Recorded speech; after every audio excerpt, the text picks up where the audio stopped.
My name is Kat. I work at DuraTech as a final inspector in their quality control department, and I am going to show you what my job consists of. Okay, so we are going to start out with this part. First thing we do is we look at our folder.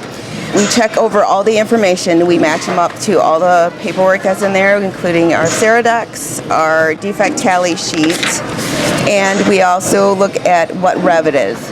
After we do all that, we also take our blueprint and we match up all the same information, and then we match up our part to make sure it looks like the picture.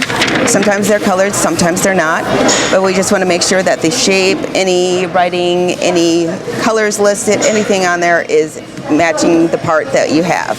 Then we go to our part. You can inspect them in either sheet form, so the whole sheet, or for something big like that or something that falls out of the sheet easy, you can take them part by part. So for this one, we're just going to scrap it, and we do that gently so we do not end up with dents or finger marks or something like that, making the part unusable. Then we inspect the part, so we want to make sure that we have no marks on here.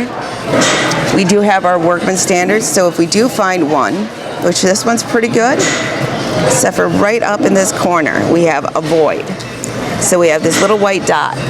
So for this job, it's a major, and so we look at our major, which is our workman standards, and go down to the bottom for a void, and we can only have a 10. So we take out our comparator here, and I know that this isn't going to go because it's way more than a 10, but we compare that if we have questions. And as you can see, it's much bigger than their little tiny black dots, so we would not be able to accept this part. So for defects like the void that we found, we enter those in the tablet when we find them.